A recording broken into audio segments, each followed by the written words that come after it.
Engineer, প্রশাসনিক কর্মকর্তা, আমলা, ব্যবসায়ী ভাইয়েরা, চাকরিজীবী ভাইয়েরা,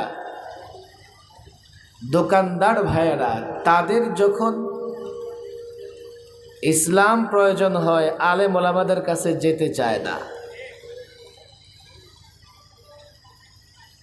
অথচ আমরা লজ্জাবোধ করি না।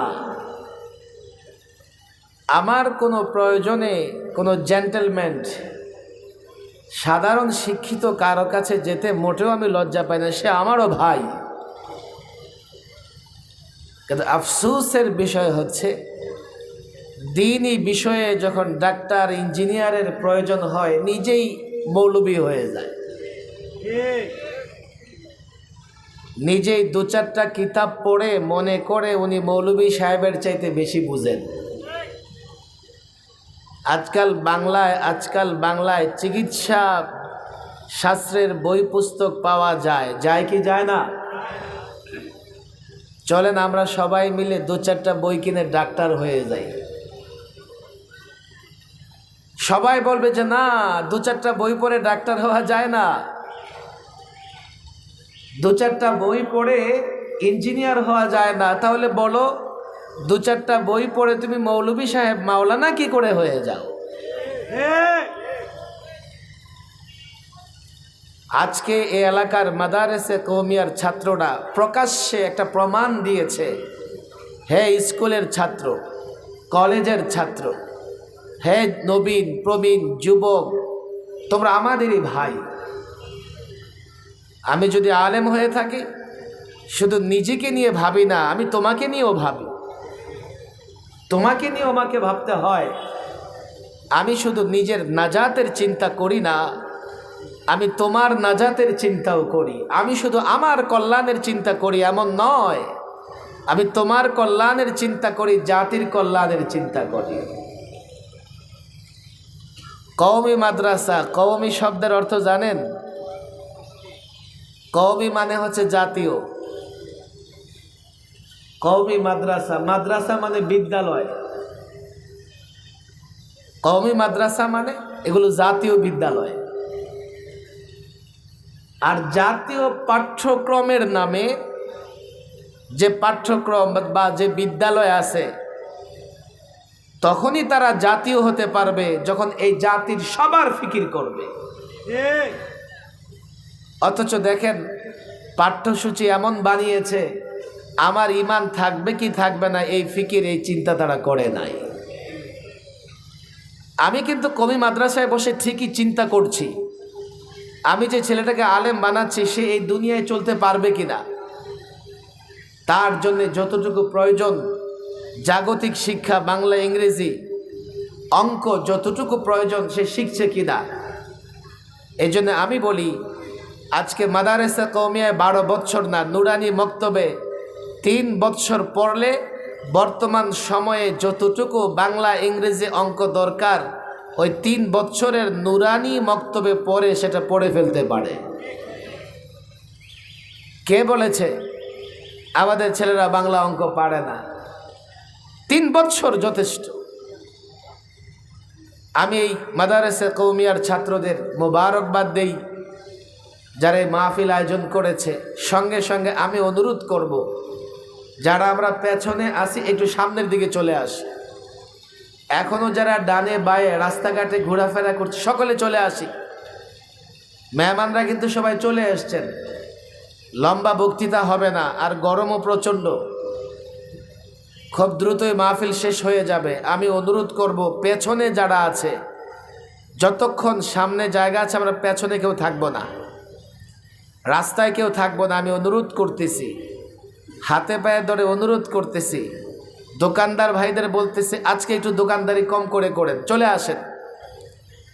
মাইকের আওয়াজ যদ্দূর যায়, প্রত্যেক যুবকের কাছে আমার অনুরোধ, আজকের দিনের জন্য মাঠে চলে আসো। ঘরে যারা বসে আছে যুবক বৃদ্ধ তাদেরকেও বলবো, এই যে এত বড় আয়োজন ছেলেরা করেছে, আপনারা অবাক হবেন শুনলে। আমার মনে হয় না কিশোরগঞ্জের এই এরিয়াতে এত বড় আয়োজন খুব বেশি একটা হয়। একজন সুদূর সিলেট থেকে, আরেকজন চট্টগ্রাম থেকে, আরেকজন ঢাকা থেকে, আরেকজন কুমিল্লা থেকে, সারা বাংলাদেশ থেকে বর্তমান সময়ে যারা মাঠে আলোচনা করেন, লক্ষ জনতা যাদের আলোচনা শুনেন তারা এখানে চলে আসছে, আর আপনি ঘরে বসে থাকবেন। তাহলে তো বোঝা গেল আপনি এই মাহফিলের শুকরিয়া আদায় করলেন না। আমি অনুরোধ জানাবো, মাঠের পেছনে রাস্তায় যারা আছে, দোকানের সামনে, কেউ সেদিকে থাকবেন না। আমার আওয়াজ কি পৌঁছতেছে সেই পর্যন্ত? মাইক ঠিক আছে তো নাকি? ডান পাশে কেউ দাঁড়ায় থাকবো না, চাটায়ে বসবো, না হলে চেয়ারে বসে পড়বো। আয়োজকরা আমাকে বলতেছিল 2 দিন আগে নাকি এখানে হাঁটু পর্যন্ত পানি ছিল। আল্লাহ তাবারক ওয়া তাআলার দয়া রহমত, এই ছাত্রদের দোয়া আল্লাহ কবুল করেছেন। 2 দিনে এত সুন্দর আবহাওয়া, পরিস্থিতি, পরিবেশ ছিল, মাঠ বসার উপযোগী হয়ে গেছে, না হলে তো প্রোগ্রাম সম্ভবই ছিল না। আর এত মানুষ এখনই, আরও তো লোকজন আসবে। আমার মনে হয় না কিশোরগঞ্জে এমন কোনো মসজিদ আছে যে এত লোক জায়গা দিতে পারে। আল্লাহ এমন সুবিধা করে দিয়েছেন, আলেমরাও যথাসময়ে আসতে পেরেছেন। সকলে অন্তর থেকে কালিমাতুশ শুকর উচ্চারণ করি, বলি আলহামদুলিল্লাহ। আওয়াজ করে সকলে বলি আলহামদুলিল্লাহ। যেহেতু মাদ্রাসার ছাত্র ভাইদের, কওমি ছাত্রদের উদ্যোগে মাহফিল, এবং আমি যদ্দূর দেখতেছি এই মাঠে কওমি মাদ্রাসার ছাত্রদের উপস্থিতি বেশি। আমি যখন কামরায় বসেছিলাম, এক ওস্তাদ তার ছাত্রের জন্য দোয়া চেয়েছে যে হুজুর আমার ছাত্র দোয়া করেন। আমি তখন বলেছিলাম, দোয়া আমি শর্ত সাপেক্ষে দোয়া করি, এমনি দোয়া করে দেব, কি দোয়া করব, আর সে বা কি করবে? বলেন হুজুর বলেন কি শর্তে আপনি দোয়া করবেন? আমি বললাম আমার শর্তের কথা মাহফিলে বলে দেব।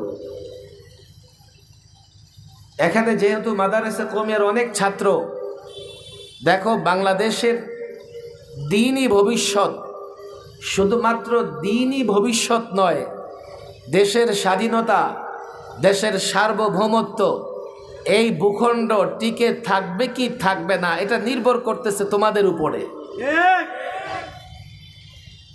এদেশে ইসলাম থাকবে কি থাকবে না, এই দেশটা স্বাধীন থাকবে নাকি থাকবে না, এটা নির্ভর করতেছে মাদারেসে কওমিয়ার ছাত্রদের উপরে। মাদারেসে কওমিয়ার ছাত্ররা যদি দায়িত্ব পালন করে, দেশে ইসলাম থাকবে, দেশটাও টিকে থাকবে। কথা ঠিক না বেঠিক? স্কুল কলেজ ইউনিভার্সিটির ছেলেরা বলবেন যে হুজুর আমরা তাহলে কি না, আপনারাও আমাদের ভাই, আপনারাও আমাদের সঙ্গে থাকবেন, কিন্তু ইসলাম এবং দেশের জন্যে যদি কুরবানি দিতে হয়, ত্যাগ স্বীকার করতে হয়, জীবন দিতে হয়, লড়াই করতে হয়, জিহাদ করতে হয়, সবার আগে ময়দানে ঝাঁপিয়ে পড়বে মাদারেসে কওমিয়ার ছাত্ররা। এই জন্য তাদের কাছে আমার বড় আবদার, আমার বড় আকুতি, দিন ইসলাম বুঝো, জাতিকে দিন এবং ইসলাম বুঝাও। নিজেরা আগে দিন এবং ইসলাম বুঝো, এটাকে বলে তালিম। এরপরে দাওয়াতের মাধ্যমে জাতির প্রত্যেকটা ঘরে, প্রত্যেকটা ব্যক্তি, প্রত্যেকটা যুবক, প্রত্যেকটা ছাত্রের কাছে ইসলামকে পৌঁছে দাও। মশহুর ঘটনা, প্রসিদ্ধ ঘটনা আমরা সবাই শুনেছি। কয়েকজন অন্ধ ব্যক্তি, তাদের মনে ধরেছে, মন চেয়েছে তারা হাতি দেখবে।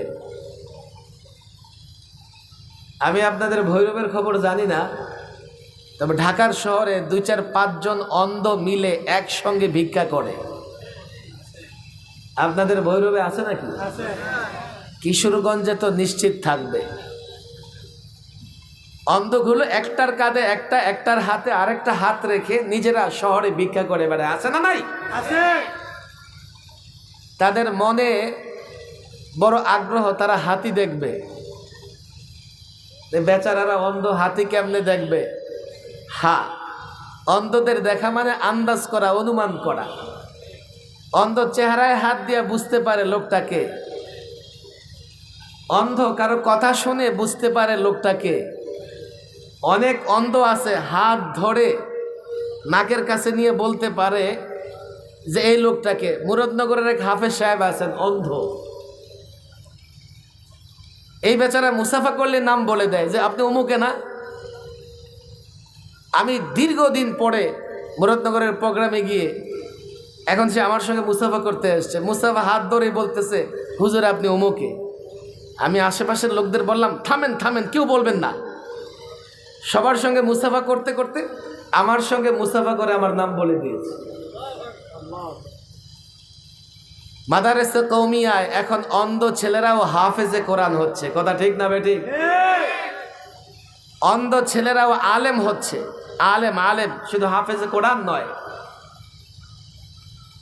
অন্ধরা হাত দিয়ে অনেক কিছু আন্দাজ করতে পারে। কয়েকজন মিলে হাতি দেখতে গেছে, হাতি দেখে আসছে, একজনকে জিজ্ঞেস করতেছে ভাই হাতি কেমন? সে বলতেছে আমি তো হাতি যা বুঝেছি হাতি ধরে গাছের গোড়ার মতো।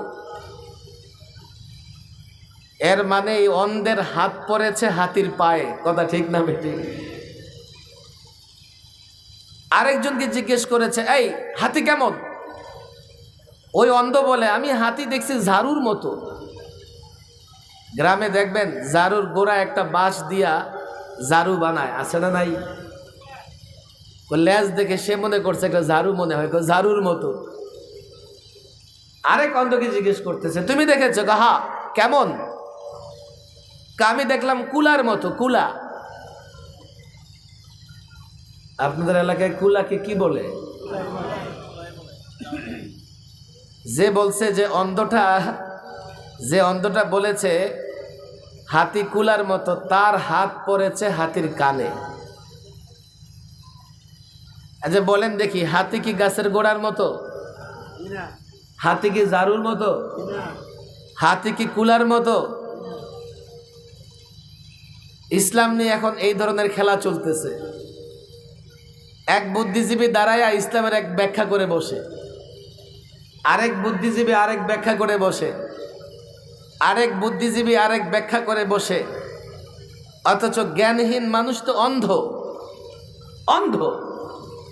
ইসলাম সম্পর্কে তার জ্ঞান নাই, সে ইসলাম কি বুঝবে?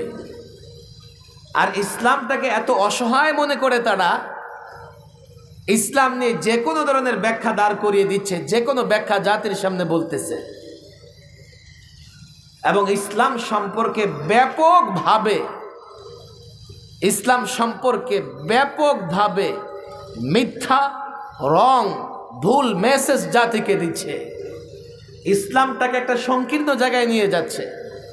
ইসলামটাকে কাটছাট করতে করতে ইসলামটাকে ধ্বংসের ধার প্রান্তে নিয়ে যাচ্ছে, কথা ঠিক না বেঠিক?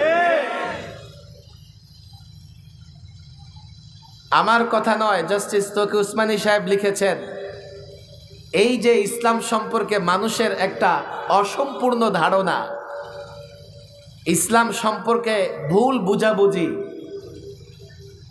এর দায় আসলে তিন দলের উপরে, তিন শ্রেণীর মানুষের উপরে।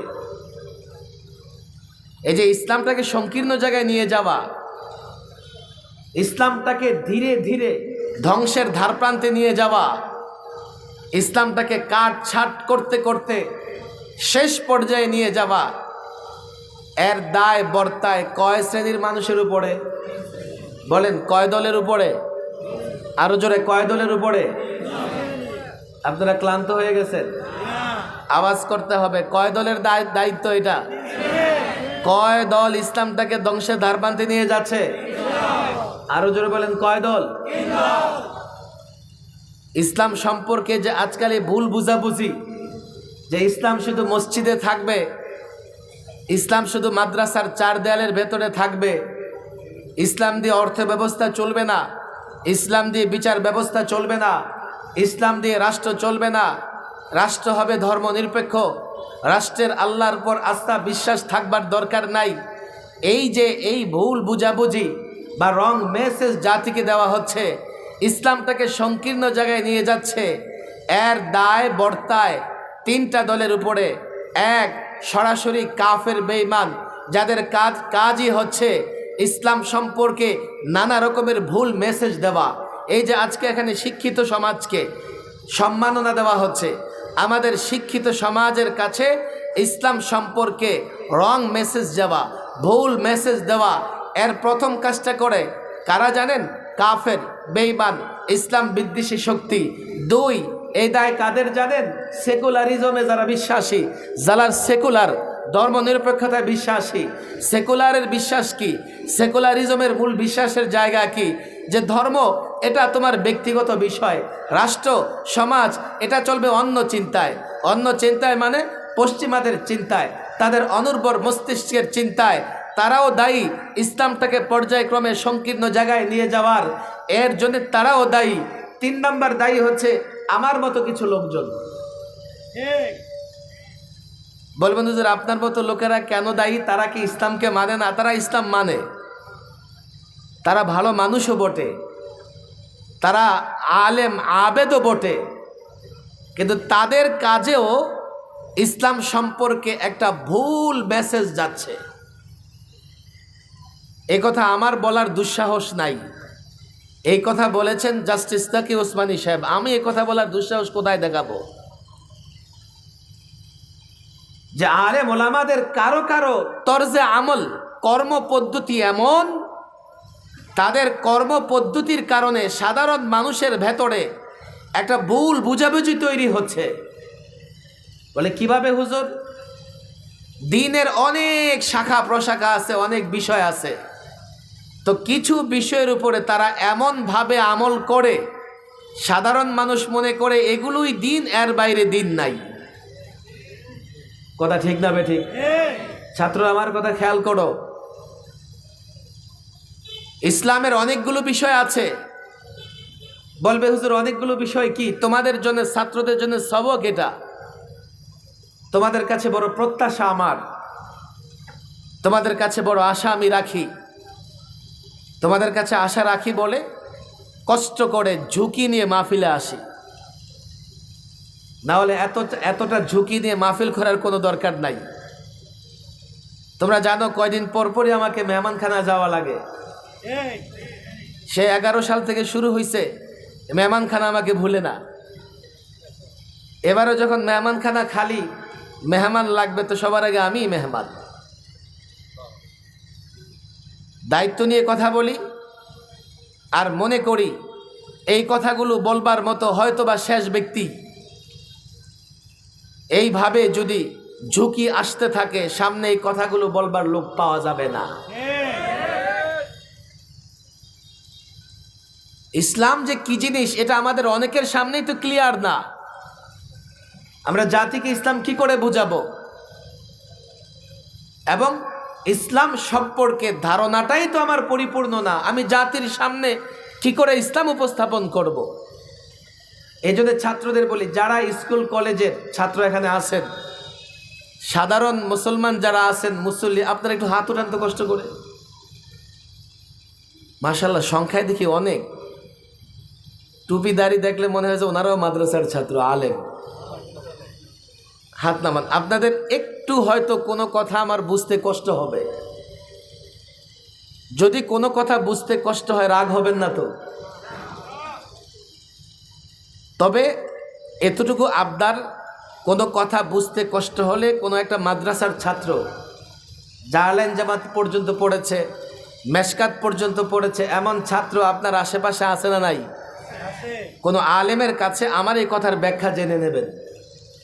যেহেতু এখানে আমি সবার উদ্দেশ্যে কথা বলতেছি, হতে পারে আমার কোনো কথা কারো বুঝে আসবে না, তবে আমি এতটুকু আশা রাখি যদি মন দিয়ে শোনেন 90 ভাগে বুঝবেন ইনশাআল্লাহ। আর 10 ভাগ যদি অন্য কোনো আলেম আবার কোথাও আলোচনা করে বুঝে ফেলবেন। ফোকাহায়ে কেরাম ইসলামের একটা চার্ট তৈরি করেছে। ছাত্রদের বলি, তোমার কাছে নাহু সরফের চার্ট আছে? আমি যদি বলি হাত তুলে দেখাও তোমার কাছে ইসলামের চার্ট আছে কি না, ইসলাম কি জিনিস, তুমি কিন্তু দেখাতে পারবা না। আমাদের ফোকাহায়ে কেরাম ফতুয়ার কিতাবগুলোতে আপনি দৃষ্টি দিলে দেখবেন, কিতাবুত তাহারা দিয়ে, পবিত্রতা অধ্যায় দিয়ে যখনই কিতাব শুরু হয়েছে আগে পূর্ণাঙ্গ দিনের একটা সংক্ষিপ্ত আলোচনা এসছে। ছাত্রদের বলে আল বাহরুর রায়ক, দারুল ইফতার সঙ্গে যাদের সম্পর্ক আছে, বা ফতোয়া শামির তোমরা নাম শুনেছ, ফতোয়া আলমগীর তোমরা নাম শুনেছ, কিংবা হয়তোবা তোমাদেরকে যখন হেদায়া পড়ানো হয়, সরে বেকায়া পড়ানো হয়, কদুরি পড়ানো হয়, কাঞ্জ পড়ানো হয়, কিংবা তোমাদেরকে যখন নুরুল ইজা পড়ানো হয়, হতে পারে তোমাদের ওস্তাদ বৎসরের শুরুতেই তোমাদের সামনে ইসলামের একটা চার্ট, একটা নকশা, একটা সাজারা, একটা বৃক্ষ তোমাদের সামনে পেশ করেছেন। হয়তোবা মনোযোগ সহকারে শোনো নাই, কিংবা শুনলেও ভুলে গেছো। ফোকায়ে কেরাম টোটাল ইসলাম বা উমুরে দিনের সমস্ত বিষয়গুলোর একটা সংক্ষিপ্ত চার্ট এঁকেছেন ফতোয়ার কিতাবের শুরুতেই। সেখানে কি উমুরে দিনের সমস্ত বিষয়গুলোকে প্রথমত ওনারা 5 ভাগে ভাগ করেছেন। কয় ভাগে? কষ্ট করে হাত উঠান দেখি। আপনার কষ্ট হইতেছে? আমি বয়ান করব না, আমি একটু তালিম দেব আজকে। বয়ান আমার পরে আর 2 জন আলোচক আছেন, আলোচনা করবেন। লম্বা করে হাত উঠান। এটা এই জন্যই যাতে মনে থাকে। আমি সাখাওয়াত সাহেব কালকে মরে গেলেও ওয়াজ চলবে, ওয়াজ কিন্তু বন্ধ হবে না। এই যে দফায় দফায় ছিলাম মেহমানখানায়, ওয়াজ কিন্তু চলছে। আমার এটা দরকার নাই যে এবার মাহফিল করে গেছি আগামীতে দাওয়াত দিবি কিনা, একটু জনগণের মন সন্তুষ্ট করে যাই। আমি চাই মরার আগে যাতে আল্লাহ আমার উপর সন্তুষ্ট হয়ে যায়। লম্বা করে হাত উঠান। কয়টা আঙ্গুল? কষ্ট হইতেছে হাত উঠাইতে? কষ্ট হলে হাত নামাই দিবেন। কয়টা আঙ্গুল? উমুরে দিন বা ইসলামের বিষয় আদিকে ফোকাহে কেরাম কয় ভাগে ভাগ করেছে? আরো জোরে, কয় ভাগে? ছাত্ররা চিল্লায় বলো, কয় ভাগে? কয় ভাগে? তোমাদের জন্য সবক 1, বলো 1, আকায়েদ। 1 কি? আকায়েদ মানে কি? আমরা সাধারণ মানুষ যারা বুঝি না, আকিদা বুঝি তো? ঈমান আকিদা বুঝি কি বুঝি না? ইসলামের 1 নাম্বার বিষয় আকিদা। 1 নাম্বার বিষয় কি? আকিদার বহুবচন হলো আকায়েদ। আকিদার বহুবচন কি? তাহলে 1 নাম্বার বিষয় আকায়েদ। বলেন কি? ইসলামের 1 নাম্বার বিষয় কি? আরো জোরে। একটু হাত নামান, রেস্ট নেন। আমি যখন মাগরিবের পরে প্রবেশ করি, গুনুবি সাহেবকে সম্ভবত আকিদার উপরে আলোচনা করতেছেন দেখলাম। আকিদা ঠিক তো সব ঠিক। আকিদায় ঝামেলা আপনার আমলে আপনার কোনো কাজে আসবে না। বাহারটা উঠান। আমারই হাত ব্যথা হয়ে গেছে। কয়টা আঙ্গুল আছে? ছাত্ররা বলো, কয়টা আঙ্গুল? 1 নাম্বার কি? 1 নাম্বার কি? 2 ইবাদত। আরো জোরে, ইবাদত। আমরা সাধারণ বাইরে ইবাদত বুঝি তো না? ইবাদত বুঝি তো? 3 মুআমালাত। মুআমালাত মানে লেনদেন। মুআমালাত মানে কি? আরো জোরে। আমার শিক্ষিত ভাইয়েরা কত ইয়েস, নো, ভেরি গুড কত শব্দ শিখে ফেলে। একটা শব্দ শিখে যান, বলেন মুআমালাত। সাধারণ ভাইয়েরা বলেন মুআমালাত মানে লেনদেন। মানে কি? ইসলামে লেনদেন আছে না নাই? ইসলামে লেনদেন আছে না নাই? 4 বলেন, 4 উকুবাত, বিচার ব্যবস্থা। উকুবাত, আরো জোরে, উকুবাত, বিচার ব্যবস্থা। আরো জোরে, উকুবাত, কি ব্যবস্থা? ইসলামে বিচার ব্যবস্থা আছে না নাই? সর্বশেষ 5 আখলাক মানে চরিত্র। আখলাক মানে? আখলাক মানে কি? উমুরে দিনের সমস্ত বিষয়গুলোকে ফোকাহায়ে কেরাম কয় ভাগে ভাগ করেছেন? আর হাত উঠাইতে হবে না, মুখে বললে হবে কয় ভাগে? আরো জোরে, আরো জোরে। কষ্ট হইতেছে? এবার এক এক বলেন। 1 আকায়েদ, 1 2 ইবাদত, 2 3 4 উকুবাত মানে কি? বিচার ব্যবস্থা। উকুবাত মানে কি? বলেন কি? 5 কি? আরো জোরে। পাঁচ কি? পাঁচ কি? আখলাক মানে কি? আরো জোরে বলেন। এগুলো সব মিলে ইসলাম। এগুলো সব মিলে, আরো জোরে বলেন, এগুলো সব মিলে কি? ইমানের মৌলিক বিষয় পাঁচটা। ইমানের মৌলিক বিষয় কি? আরো জোরে, কয়টা? পাঁচটা। কোরআনে কারীমের এক আয়াতেই আছে, আমিনু বিল্লাহি ওয়া মালাইকাতিহি ওয়া কুতুবিহি ওয়া রুসুলিহি ওয়াল ইয়াউমিল আখির। আছে না নাই? হাফেজ সাহেবরা বলেন কোরআনে পাঁচটা কথা আছে না নাই? আচ্ছা, আমরা সবাই তো পড়ি এটা। মক্তবে যখন পড়ি কালেমায়ে তৈয়বা, এরপরে কি কালেমায়ে শাহাদাত, এরপরে কি কালিমায়ে তাওহীদ পড়ি কি পড়ি না? এরপরে কালিমায়ে ইমানে মুজমাল কি পড়ি? মনে আছে? বলতে পারবেন? আমানতু বিল্লাহি ওয়া মালাইকাতিহি ওয়া কুতুবিহি ওয়া রুসুলিহি ওয়াল ইয়াউমিল আখির ওয়াল কদরি খাইরিহি ওয়া শাররিহি মিনাল্লাহি তাআলা ওয়াল বা'সি বা'দাল মাউত। আছে না নাই? এখন ঈমান এবং আকীদা দুরুস্ত হওয়া, সঠিক হওয়ার দরকার আছে না নাই? আমাদের দেশে এমন মানুষ আছে না নাই তাদের ঈমান নষ্ট? আরে আছে না নাই? আচ্ছা, আপনাদের জানা মতে এমন কিছু দলের নাম বলেন তো দাবি করে মুসলমান কিন্তু ঈমান নাই। কি কি? কাদিয়ানি। কি বলেন? কি? মাত্র একটাই, হিজবুত তাওহীদ। হিজবুত বলেন। মাঝভান্ডারি আছে না নাই? আরে ভান্ডারি আছে না নাই? আট্রসি আছে না নাই? ল্যাংটা পীর, দাদা শাহ, গোরা শাহ, কুত্তা শাহ, কিশোরগঞ্জ আরো বেশি আছে। এগুলোর ঈমান নষ্ট না ঈমান আছে? আচ্ছা, ঈমান কি কখনো ভাঙে বা ঈমান যায় এমন নাকি? আমাদের এক শিক্ষিত ভাই, উনি আবার অনেক বড় একজন ব্যক্তিত্ব, কয় যে আমার ঈমান কখনো যাবে না। তোমার ঈমান থাকলে না যাবে? যার উজু আছে তার উজু ভাঙে, যে উজু জিন্দেগিতে করে না উজু যাবে কেমনে? ঈমান ঠিক হওয়ার দরকার আছে না নাই? দু চারটা সেজদা মসজিদে দিলেই মুসলমান হয়ে যাবে না যতক্ষণ না তার ঈমান পাক্কা হয়। কথা ঠিক না বেঠিক? আমি আজকে বিস্তারিত কথা বলবো না, আপনাদের কষ্ট হয়ে যাবে। একেবারে সংক্ষিপ্ত বলবো, কিন্তু মনোযোগ সহকারে শুনবেন। যদি 5 বছর পরেও আসি, আজকে যেখানে শেষ করে যাব 5 বছর পরে ওখান থেকে শুরু হবে। 1 নম্বরে আকায়েদ। 1 নম্বরে কি? আকায়েদের মৌলিক বিষয় কয়টা? 5টা। তবে আমরা 7টা পড়ি কোথায়? ইমানে মুজমালে। একটু ভাঙলে কয়টা হয়? 7টাই হয়। আচ্ছা, 2 নম্বর কি? ইবাদত। বলেন 2 নম্বর কি? আরো জোরে ছাত্ররা বলো, ইবাদত। ছাত্ররা বলবে হুজুর মাদ্রাসায় পড়াশোনা করি না, আর আপনি মাহফিলে পড়াশোনা করাইতেছেন। মাদ্রাসায় তো ভাগলাম মাদ্রাসা থেকে, যাতে পড়াশোনা না করা লাগে। আজকের দিনের জন্য মনে করো এটা মাদ্রাসায় আছে। ইবাদত, মৌলিক ইবাদত 5টা। কয়টা? আরো জোরে, কয়টা? জোরে বলেন, কয়টা? 1 নামাজ, রোজা, হজ, যাকাত, জিহাদ। কয়টা ইবাদত? মৌলিক ইবাদত কয়টা?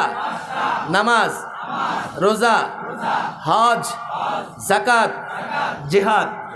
নামাজের কথা বললে সমস্যা নাই, রোজার কথা বললেও সমস্যা নাই, হজের কথা বললেও সমস্যা নাই, যাকাতের কথা বললেও সমস্যা নাই।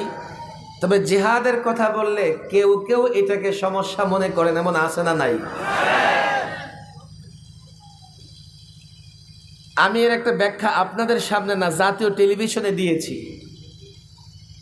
যারা শিক্ষিত সমাজ আছেন এটা বলবেন না যে গ্রামে এসে হুজুর বলতেছেন। মসজিদে মাহফিলে নয়, জাতীয় টেলিভিশনে আমি জিহাদ নিয়ে ব্যাখ্যা দাঁড় করিয়েছি। সেই ব্যাখ্যা আমার নয়। কেন? জিহাদ মানে তোমরা জঙ্গিবাদ, সন্ত্রাসবাদ কেন মনে করো? জিহাদ শব্দটা শুনলেই তোমরা এটা কেন মনে করো যে জিহাদ মানে বোমা মারবে? জিহাদ একথা বললেই কেউ তোমাদের ঘরে এসে আঘাত করবে, আক্রমণ করবে, কেন মনে করো তোমরা এটা?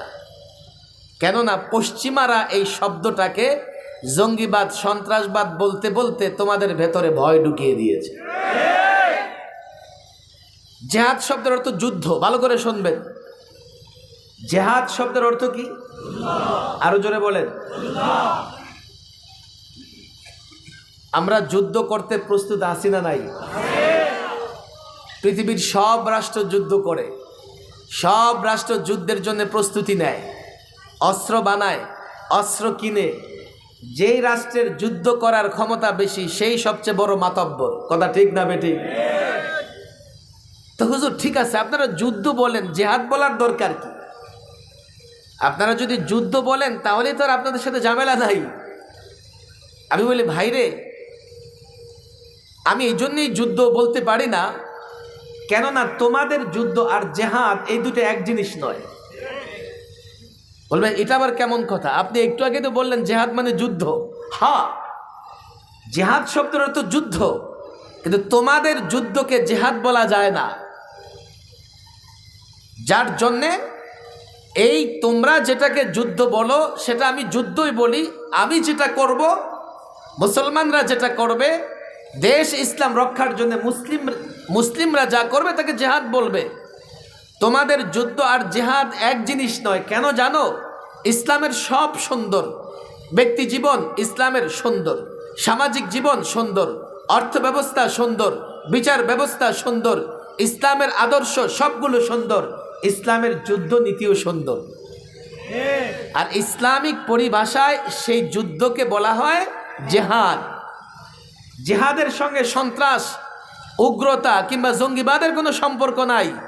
আর তোমরা যে যুদ্ধ করো সেই যুদ্ধের সঙ্গে সন্ত্রাস এবং উগ্রতার সম্পর্ক আছে।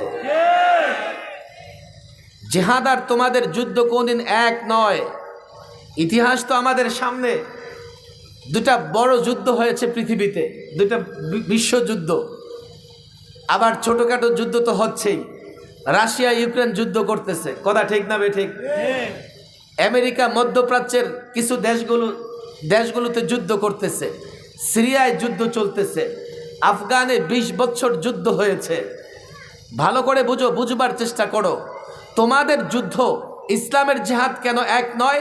ইসলাম যে যুদ্ধকে পারমিশন দেয়, ইসলাম যে যুদ্ধের কথা বলে, যেটাকে আমরা জেহাদ বলি, সেই যুদ্ধে নারীর উপর আক্রমণ করবার বিধান নাই, সেই যুদ্ধে শিশুর উপর আক্রমণ করবার বিধান নাই, সেই যুদ্ধে সাধারণ মানুষের বাড়িঘর ভাঙার কোনো বিধান নাই, সেই যুদ্ধে ধর্ষণ তো দূরের কথা, নারীর দিকে চোখ তুলে তাকাবার কোনো সুযোগ নাই। এটা ইসলামের জেহাদ। তোমরা যে যুদ্ধ করো, চোখের সামনে আমেরিকা জাপানের হিরোশিমা নাগাসাকিতে দ্বিতীয় বিশ্বযুদ্ধে অ্যাটম বোমা নিক্ষেপ করেছে। আজও হিরোশিমাতে কোনো বাচ্চা জন্মগ্রহণ করলে বিকলাঙ্গ হয়, পূর্ণ শরীর নিয়ে বাচ্চা জন্মগ্রহণ করতে পারে না। রাশিয়া যুদ্ধ করতেছে ইউক্রেনের সঙ্গে, সাধারণ মানুষের বাড়িঘর ভাঙতেছে। আর ইসরায়েলি বর্বর জাতি হামাসের সঙ্গে কিংবা গাজ্জাবাসীদের সঙ্গে, রাফাবাসীদের সঙ্গে, ফিলিস্তিনের সঙ্গে যা করছে, এটাকে যুদ্ধ, যুদ্ধের নামে সন্ত্রাস, এটাকে যুদ্ধ। এই যুদ্ধকে জেহাদ বলা যায় না। আজকে এই গত 6 মাসে কমপক্ষে 50,000 শিশুকে হত্যা করেছে ইসরায়েলি। ইহুদিরা ফিলিস্তিনের ভূখণ্ডকে তারা ধ্বংসের ধারপ্রান্তে নিয়ে পৌঁছে দিয়েছে। এটা তোমাদের যুদ্ধ। আল্লাহর কসম, ইসলামের এক একটা জেহাদ দেখো। আল্লাহর নবীর বদর থেকে শুরু করে আজকের আফগান পর্যন্ত প্রত্যেকটা জেহাদ বা যুদ্ধ এমন ছিল, কোন নারীকে ধর্ষণ তো দূরের কথা, নারীর ইজ্জতের উপর আঘাত আসে নাই।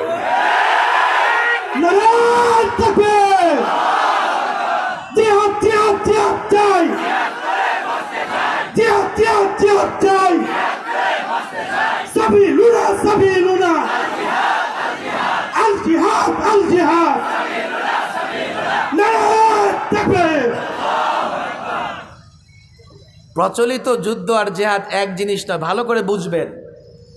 আমরা যখন জেহাদ বলি তো এই জেহাদের সঙ্গে ইসলামের একটা বিধিবিধান নির্দেশনা আছে না নাই? আপনি চেষ্টা করলেও কোনো সন্ত্রাসকে জেহাদ বানাতে পারবেন না। আপনি চেষ্টা করলেও কোনো জেহাদকে সন্ত্রাস বানাতে পারবেন? বসেন বসেন, নড়াচড়া করা যাবে না, বসে পড়েন, যে যেখানে বসে পড়েন। হ্যাঁ, ইবাদত কয় প্রকার বলছি? আপনার কষ্ট হইতেছে? বলেন কয় প্রকার? হ্যাঁ, এক এক কি, 2 3 4 5।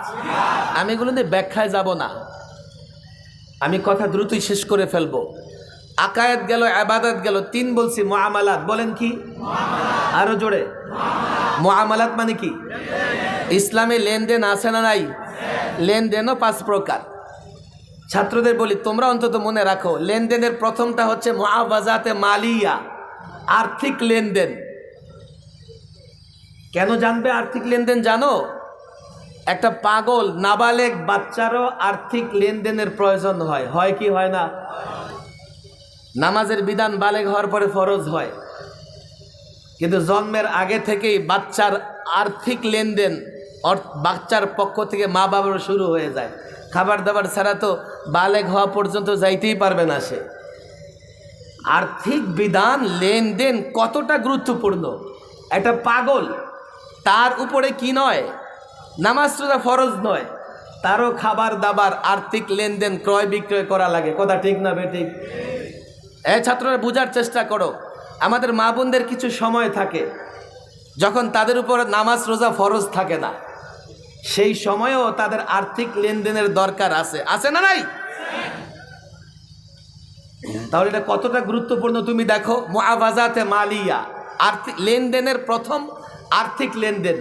2 মুনাকাহাত, বিবাহ শাদী, এটা একটা লেনদেন, এখানেও এক ধরনের একটা চুক্তি আছে। 3 মুখাসামাত, এই যে ঝগড়াঝাটি, আপোষে পাওনা দাওনা নিয়ে ঝগড়াঝাটি হয়। আমানত, একজন আরেকজনের কাছে আমানত রাখে। এরপরে আছে উত্তরাধিকার সূত্রে প্রাপ্ত সম্পত্তি বন্টন। এই মুআমালাত 5 প্রকার। কয় প্রকার? আমি এগুলো ক্লিয়ার বলবো না, আপনারা মনে রাখতে পারবেন না। ছাত্রদের বলে যাই, তোমরা মনে রাখো। মুআমালাত কয় প্রকার? আরো জোরে, কয় প্রকার? প্রথমটা কি বলছি? মুআওয়াজাতে মালিয়া, আর্থিক লেনদেন। বলি আমরা কি লেনদেন? আরো জোরে, কি লেনদেন? আচ্ছা, আর্থিক লেনদেন, লম্বা কথা বলবো না আমি। আর্থিক লেনদেনে আমাদের বর্তমান সময়ে সবচাইতে ঝামেলার জায়গাটা কোনটা জানেন? সুদ। কথা ঠিক না বে ঠিক? আচ্ছা, সুদ কি হালাল না হারাম? আরো জোরে বলেন। কেমন হারাম জানেন? অন্য কোনো হারামের বিরুদ্ধে আল্লাহ যুদ্ধ ঘোষণা করেছে, প্রমাণ নাই। কিন্তু সুদ এমন এক লেনদেন, এই সুদের বিরুদ্ধে আল্লাহর রসুলের পক্ষ থেকে যুদ্ধের ঘোষণা আছে। কথা ঠিক না বে ঠিক? বসে। আচ্ছা, 1 ঘন্টা না, তাড়াতাড়ি শেষ করে বসে। আমরা যে বাংলাদেশে লেনদেন করি, রাষ্ট্রীয় বা বড় বড় লেনদেনগুলো, এগুলো সুদ যুক্ত না সুদ মুক্ত? আরো জোরে বলেন। আমার মনে হয় আপনারা বুঝতেছেন না। আরে একটু নাকটা লাগায় দেখেন, পাগড়ির মধ্যে সুদের গন্ধ পাবেন, দুর্গন্ধ। আপনার এই যে পাগড়ি টুপি আমদানি রপ্তানি, পাগড়ি টুপি বানানো, মেল ফ্যাক্টরি, ইন্ডাস্ট্রি, এই যে বড় বড় কোম্পানিগুলো ব্যবসা করে, সুতা আমদানি করে, কাপড় আমদানি করে, অধিকাংশ কোম্পানি গিয়ে দেখবেন লেনদেনে এলসি খোলক, ইম্পোর্ট করুক আর এক্সপোর্ট করুক, ব্যাংকের সঙ্গে তাদের সুদ ভিত্তিক একটা লেনদেন থাকে। জায়নামাজের সঙ্গেও সুদের দুর্গন্ধ লাগতে পারে, অথচ আল্লাহর ঘোষণা কি? ওয়াদারু মা বাকিয়া মিনার রিবা, সুদ ছাড়ো। ফাইল্লাম তাফআলু ফাআযানু বিহারবিন মিনাল্লাহি ওয়া রাসূলিহি, যদি না ছাড়ো আল্লাহর রসুলের পক্ষ থেকে যুদ্ধের ঘোষণা শুনে নাও। এই ছাত্র সমাজ, আমাকে বলো, তোমাদের নিয়ে আমরা স্বপ্ন দেখি, তোমরা আমাদেরকে নিয়ে স্বপ্ন দেখো। তোমাদের স্বপ্ন কিভাবে বাস্তবায়ন হবে যে জাতির বিরুদ্ধে আল্লাহ যুদ্ধ ঘোষণা করে রেখেছে? আমি অর্থনীতি নিয়ে কথা বলবো না, ইসলামের কতটা বিষয় আমাদের চোখের আড়ালে, এটা বুঝবার চেষ্টা করো, কত গুরুত্বপূর্ণ বিষয়।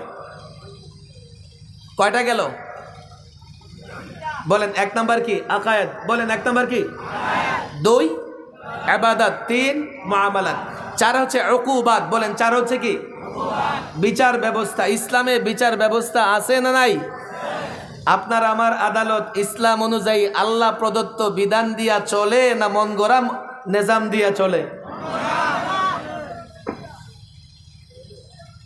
ومن لم يحكم بما أنزل الله فأولئك هم الكافرون ومن لم يحكم بما أنزل الله فأولئك هم الظالمون فأولئك هم الفاسقون। ওলামাদের হাতে পায়ে ধরে আল্লামা মুফতি আমিন রহমাউল্লাহ এই আয়াত যখন তেলাওয়াত করতেন বলতেন, আমি নিজে মুসলমান কিনা আমার সন্দেহ হয়। এই জাতির আলেমরা কবে এই দায়িত্ব নিবে? আল্লাহর বিধান অনুযায়ী ফায়সালা না করলে, সে যদি বিধানকে অস্বীকার করে ফায়সালা না করে, কাফের।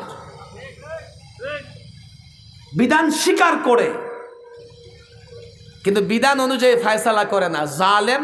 কেননা তার এই রায় জুলুম। ফাসেক, ফরজ আমল না করবার কারণে সে ফাসেক। এই জনতা বলবে, হুজুর আমরা কি বিচার কার্য করি নাকি? বাস আমরা তো মুক্ত, আমাদের কিচ্ছু হবে না, আমরা আছি, ভালো আছি, আমরা তো বিচারক না। ফালা ওয়া রাব্বিক লা ইউমিনুনা হাত্তা ইউহাক্কিমুকা ফীমা শাজারা বাইনাহুম ফালা ওয়া রাব্বিক লা ইউমিনুনা হাত্তা ইউহাক্কিমুকা ফীমা শাজারা বাইনাহুম। তোমার রবের কসম, লা ইউমিনুন, সে মুমিন হতে পারবে না হে রাসূল যতক্ষণ না আপনাকে বিচারক না মানায়। হযরত ওমর মুনাফিকের গর্দান উড়াইয়ে দিছে, রাসূলুল্লাহকে বিচারক মানে নাই। আপনি বিচারক না, আপনি বিচার প্রার্থী। তো আপনি দেখেন তো, আপনি বিচার প্রার্থী যখন হচ্ছেন, রাসূলুল্লাহকে বিচারক মানতেছেন কিনা? ব্যথা কি আছে? এমনিতেই 2-4টা ইসলামের বিধান মেনে মনে করে যে ইসলাম চলে আসছে। বিচার ব্যবস্থা নিয়ে মুফতি হারুন নেজার সাহেব এখানে আসেন, এই পর্যন্ত 3 দফায় মেহমানখানায় অর্ধশত মামলা মোকাবেলা করে আমি দেখেছি, প্রচলিত আইনে কোথাও জুলুম ছাড়া বিচার হয় না। কথা বলতে গেলে রাত পার হয়ে যাবে। আল্লাহ মুফতি আমিন রহমাল্লাহ বলতেন, বিচার চাও প্রচলিত আইনে, তোমার 3টা জিনিস লাগবে। কয় কি? 1, তোমার হযরতে নূহ আলাইহিস সালামের মতো হায়াত লাগবে। ওই 13 সালে, কই 2009 সালে, 7 সালে মামলা হয়েছে, এখনো হাজিরা দেওয়া লাগে। আমার মনে হয় আমার পোলা নাতিরাও হাজিরা দিবে। দাদায় মামলা করে যায়, নাতির আমলে ফায়সালা হয়। এ সাধারণ মানুষ বুঝবে, জায়গা জমি নিয়ে যদি কেউ মামলা করে তার 14 গোষ্ঠী শেষ হয়ে যায়, মামলার ফায়সালা হয় না। হায়াত হযরত নূহ আলাইহিস সালামের মতো হলেই হবে না, কারুনের মতো সম্পদ লাগবে। আদালতের দেয়ালও হা করে থাকে, টাকা দে টাকা। আমি এখানে বসে বসে মাওলানা মাহমুদুল হাসান গনুবী সাহেব আমাকে বলতেছিলেন, 2জন ছেলে মজলুম বাচ্চা মানুষ, ওরা জেলে ছিল। ওরা ছিল হলো শিশুদের একটা জেলখানা আছে গাজীপুরে, বলা হয় যে সেটা ওদের জন্য সেফ, বাচ্চাদের জন্য, ওরা বড়দের সাথে থাকবে আলাদা। ওই দুইটা বাচ্চা আমাকে বলতেছিল, হুজুর সেখানে এত জঘন্য নগণ্য কাজ হয়, বাচ্চাদেরকে নিরাপদে রাখার নামে তাদেরকে শারীরিক নির্যাতন করা হয়। এই হলো জেলখানা, যেখানে রাখবে নিরাপদে। গেটে খুব সুন্দর লেখা থাকে, রাখিব নিরাপদ, দেখাবো আলোর পথ। অথচ ভিতরে গাঞ্জা, ইয়াবা সব পাওয়া যায়। সে কথা আমি বলবো না এখন, আজকে বলার সময়ও নাই। 3, বিচার চাও তা হযরত আইয়ুব আলাইহিস সালামের মতো ধৈর্য লাগবে। হায়াত হলেও চলবে না, সম্পদ হলেও চলবে না, ধৈর্য লাগবে। কোর্টের বারান্দায় দৌড়াইতে দৌড়াইতে তোমার স্যান্ডেল যে কয় জোড়া ছিঁড়বে এটা তুমি গুনেও হিসাব রাখতে পারবা না। এর মোকাবেলায় আপনি ইসলামী আইন দেখেন, ইসলামী আদালত, ইসলামী বিচার ব্যবস্থা দেখেন। বিস্তারিত ব্যাখ্যার দায়িত্ব ওলামাদের, এই ছাত্র জনতার। শিখবে জাতিকে বুঝাও। 5 আখলাক। 5 মানে কি বলেন আরো জোরে? কি আখলাক মানে চরিত্র। চরিত্র 2 প্রকার, সৎ চরিত্র, অসৎ চরিত্র। আমরা পীর মুরিদের ভাষায়, এটা তাসাউফের ভাষায় বলতে পারি আখলাকে হামিদা, আখলাকে রাজিলা, বা আখলাকে হাসানা, আখলাকে সাইয়্যা। সৎ চরিত্র, অসৎ চরিত্র, এটার সম্পর্ক আভ্যন্তরীণ, এটার সম্পর্ক অন্তরের সঙ্গে, কলবের সঙ্গে। সবচেয়ে বড় ব্যাপার হলো এই সমাজের আলেম ওলামা, ছাত্র সমাজও মনে করতেছে এটা একটা অপশনাল সাবজেক্ট, এটা খুব জানার দরকার নাই। অথচ সৎ চরিত্রের কিছু বিষয় আছে, ফরজ ফরজ ফরজ। সৎ চরিত্রের কিছু বৈশিষ্ট্য। কি বৈশিষ্ট্য? তাওয়াক্কুল, ইখলাস, এগুলো ফরজের মর্যাদায় রাখে। এগুলো না থাকলে অন্যান্য জহিরি যত আবাদত, বাহ্যিক যত আবাদত, সেগুলো সুন্দর হবে না, সেগুলো কবুল হবে না। আপনার ভেতরে ইখলাস থাকতে হবে, তাকওয়া থাকতে হবে। আপনার ভেতরে ভালো করে বুঝবেন, ইখলাস থাকতে হবে, তাকওয়া থাকতে হবে, তাওয়াক্কুল থাকতে হবে। এই বৈশিষ্ট্যগুলো অর্জন করা ফরজ। আবার আখলাকে সাইয়্যা, কিছু অসৎ চরিত্র যেগুলো হারাম, হারাম বের করে দেওয়া ফরজ। কেমন? কিবির বা তাকাব্বুর, তাকাব্বুর থেকে বাঁচতে হবে, হাসাদ থেকে বাঁচতে হবে, হুব্বে মাল, হুব্বে যা, এগুলো থেকে নিজের অন্তরকে হেফাজত করতে হবে। এগুলোও যে প্রয়োজন দিনের দায়ীর জন্যে, ছাত্রর জন্যে, আলেমের জন্যে, দিনের কর্মীর জন্যে আমরা ভুলে গেছি। এ ছাত্র সমাজ, তোমাদের বলি, আমি যত বড় বক্তৃতাই করি না কেন, আমি যত বড় নেতাই হই না কেন, আমার সংগঠন যত বড়ই হোক না কেন, আমি যদি ইখলাসের সঙ্গে কাজ না করি, আমার ভেতরে যদি তাকওয়া না থাকে, তাওয়াক্কুল না থাকে, পদের লোভ থাকে। আজকে তো এমন হয়েছে, ক্যানভাস করে পদের লোভ লালন করা হয়। একজনের একটা পদের দরকার, তো 10 জন তাকে মানা করবে যে লোভ করো না, এমন না, বরং তাকে উস্কানি দিতে থাকে, হা তোমার এই পদ দরকার। আল্লাহর কসম করে বলি, যেহেতু এই ছাত্র সমাজ ভবিষ্যতে বাংলাদেশ, এদেশে ইসলাম, এদেশে মুসলমান, এদেশের ভূখণ্ড হেফাজত করবে ছাত্র সমাজ। শোনো শোনো, যদি আমার আখলাক ঠিক না হয়, সৎ চরিত্র দ্বারা আমি নিজেকে সুশোভিত না করতে পারি, আল্লাহর কসম যত বড়ই হোক না কেন, জাতি আমার দ্বারা কোনোদিন উপকৃত হবে না। এই হলো পুরাটা ইসলাম। ইউরোপ, আমেরিকা, তারা একভাবে ইসলামটাকে ধ্বংস করার ষড়যন্ত্র করতেছে। সেকুলারিজম, ধর্ম নিরপেক্ষতার স্লোগান দিয়া ইসলামকে মসজিদ মাদ্রাসায় বন্দি রাখতে চাইতেছে। আবার আমাদের মতো কিছু মানুষ তাদের তরজে আমল, কাজকর্মটা এমন করে নিয়েছে যে এই কয়েকটা ইসলাম, এর বাইরে ইসলাম নাই। আংশিক ট্রিটমেন্টে রোগী সুস্থ হয় না। আমি প্রায় বলি, আপনি মনে করেন একজন অ্যাক্সিডেন্ট করেছে, দৌড়ে গেছে হাসপাতালে। গাড়ি অ্যাক্সিডেন্ট করলে নানা জায়গায় আঘাত হয়। তো ডাক্তার কি করছে জানেন? তার পায়ে খুব সুন্দর করে ট্রিটমেন্ট করে ব্যান্ডেজ করে ছেড়ে দিয়েছে। হাতে আঘাত, মাথায় আঘাত, পেটে আঘাত, এদিকে খেয়াল করে নাই। এই লোকটা পায়ে যত ভালোই চিকিৎসা নিয়ে ফিরে আসুক, সুস্থ না অসুস্থ? ইসলামের কিছু বিষয় আপনি আমল করলে ফায়দা আপনি পাবেন, কিন্তু ইসলামের পূর্ণাঙ্গ ফায়দা বা ইসলাম যে ফলসফা, যে দিক, যে ইসলাম যে ফলসফার উপরে, ইসলাম যে বৈশিষ্ট্যের উপরে দাঁড়িয়ে আছে, আপনি সবগুলো বৈশিষ্ট্য যদি না মানতে পারেন, ইসলাম দ্বারা আপনি পরিপূর্ণ উপকৃত হতে পারেন না। এই রেজাল্ট হচ্ছে এখন 200 কোটি মুসলমান 1.5 কোটি ইহুদিদের কাছে মাথা নত করে আছে। আমি ইহুদিদের চরিত্র নিয়ে আজকে কথা বলবো না, আলেম ওলামাদের দায়িত্ব দিয়ে ইহুদিরা কারা, জাতি কি চেনান? এই ইহুদিরা তার আল্লাহ তাবারক ওয়া তাআলার যে নিয়ামত ভোগ করেছে ইহুদিদের জন্যে, ইহুদি কারা, কেন তাদেরকে ইহুদি বলা হয়, আমি সেই ইতিহাস বলবো না। এই ইহুদি বা বনি ইসরায়েলের জন্য আল্লাহ তাবারক ওয়া তাআলা ফেরাউনের অত্যাচার থেকে বাঁচানোর জন্য সমুদ্রের উপর দিয়ে 12টা রাস্তা করে দিয়েছে। কথা ঠিক না বেঠিক? মরুভূমিতে আছে, পানি নাই, পানি পান করার জন্য 12টা ঝর্ণা দিয়েছে। খাবে কোথায়? আকাশ থেকে মান্না সালোয়ার ব্যবস্থা করে দিয়েছে। ইহুদিরা পরবর্তীতে অভিশপ্ত হয়েছে। কেন? তারা নবীদের হত্যা করেছে। এই পৃথিবীতে সন্ত্রাসের সূচনা তারা করেছে। এই ইতিহাস শুধু ইসলামের সঙ্গে সম্পৃক্ত না।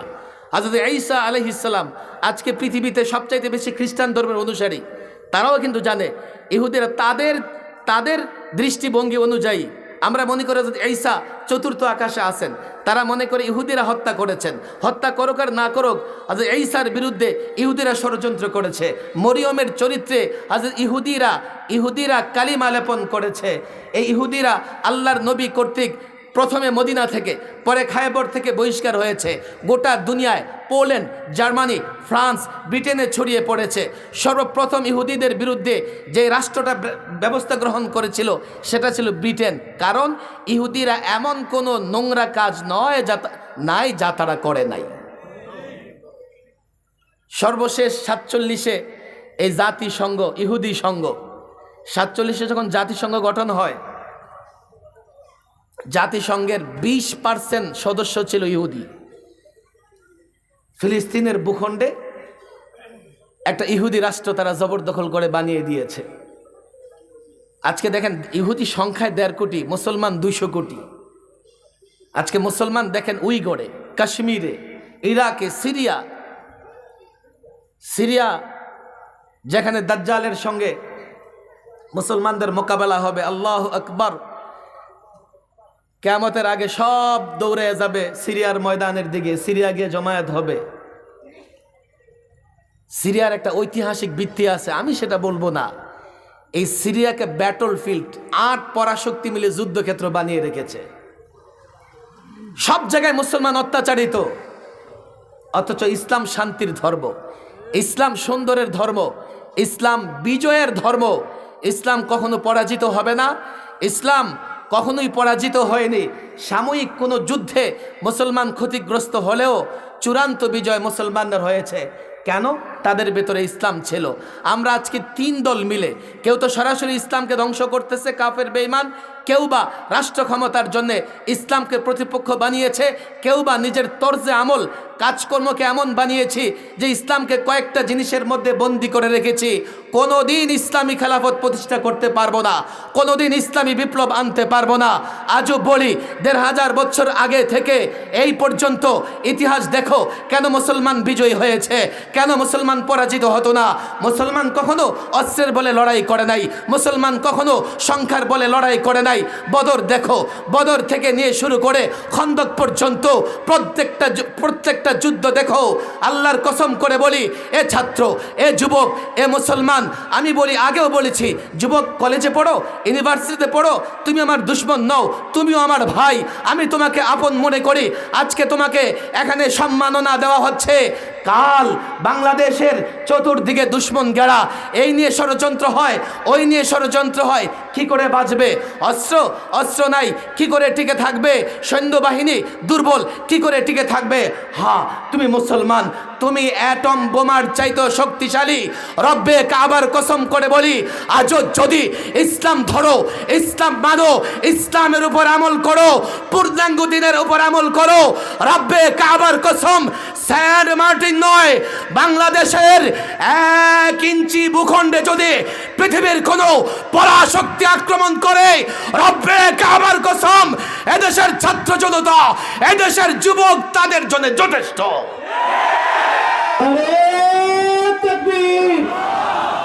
নারে তাকবীর, নারে তাকবীর। ইসলামের শত্রুরা হুঁশিয়ার সাবধান, সাবিলুনা সাবিলুনা, তরিকুনা, নারে তাকবীর। কথা দীর্ঘায়িত করবো না। সর্বশেষ যে আবেদনটা আমি জানাতে চাই, এ ছাত্র সমাজ, দিনের তালিমের দায়িত্ব নাও, দিন প্রচারের দায়িত্ব নাও।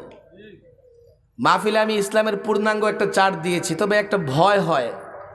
আমি এটাও একটা কিচ্ছা তোমাদের শোনায় দিই। অনেক জেনারেল শিক্ষিত এখানে আছে, বলবে হুজুর ইসলাম এত কিছু মানবো কেমনে? ওই হাফেজ সাহেবের মতো ছাত্র দুধ হাদিয়ে নিয়ে গেছে, হুজুর আপনার জন্য দুধ হাদিয়ে নিয়ে আসছে। হাফেজ সাহেব ছিলেন অন্ধ, দুধ কেমন রে? হুজুর দুধ আর কেমন, সাদা। বেচারা অন্ধ মানুষ, সাদা কোত্থেকে দেখবে, খালি কালাই তো দেখে। সাদা কেমন? সাদা কেমন? বকের মতো, বকের মতো। বক কোত্থেকে দেখবে অন্ধ মানুষ? শুধু কাউয়াই তো দেখে। বক কেমন? এই হাতটা উনি ঘুষাইছে। এই যে হুজুর এমন এমন। হাফেজ সাহেব হাত ঘুরে বলতেছে, এই দুধ আমার গলা দিয়া যাবে না। ইসলামের কথা বললে কিছু যুবক মনে করে, হুজুর ইসলাম এত কঠিন না। ইসলাম স্বভাবজাত ধর্ম, যেটাই সুন্দর সেটা ইসলামে আছে। ইসলাম যদি মানো তুমি সুন্দরভাবে থাকবা। কিন্তু এই কথা এই মাহফিলে আপনাদেরকে যত সহজে বুঝাইতেছি, এটা কিন্তু কলেজ ইউনিভার্সিটি বা শিক্ষিত সমাজ বুঝবে না। আর যদি সে নাস্তিক হয় তাইলে তো গেছে, উল্টা আমারে বোঝানোর চেষ্টা করবে। কথা ঠিক না বে ঠিক? এটাকে আমি যুগের চ্যালেঞ্জ বলে, ছাত্র সমাজ তোমাদের যে কাজ করতে হবে, দিনকে পরিপূর্ণ শিখো। আমি ইসলামের যে কটা বিষয় আলোচনা করেছি, আল্লাহর কসম প্রত্যেকটা বিষয়ের পেছনে যুক্তি চাইলে আমি 1000টা করে যুক্তি দিতে পারবো। কোনো নাস্তিক মুরতাদ আমার সামনে যুক্তি দিয়ে টিকতে পারবে না। তোমাকে স্কুল কলেজ ইউনিভার্সিটির ছাত্রদের সামনে যখন ইসলামকে পেশ করবে যুক্তির সাহায্যে, কারণ তাদেরকে কিছুটা যুক্তি, ইসলাম যুক্তির ধর্ম না, তবে ইসলামের বিধি বিধানগুলোর পিছনে হিকমত এবং আসরার আছে। যুক্তি প্রয়োজনে বিজ্ঞান বা সায়েন্স দিয়ে হলেও তাদের সামনে ইসলামকে উপস্থাপন করার চেষ্টা করবা। রয়ে গেল নাস্তিক মুরতাদরা, তাদের হেদায়েতের আশাটা বড় ক্ষীণ। তো মাঝে মধ্যে তাদের সঙ্গে বিতর্ক করা লাগে, তারা যাতে সাধারণ মুসলমান যুবকের ঈমান নষ্ট করতে না পারে।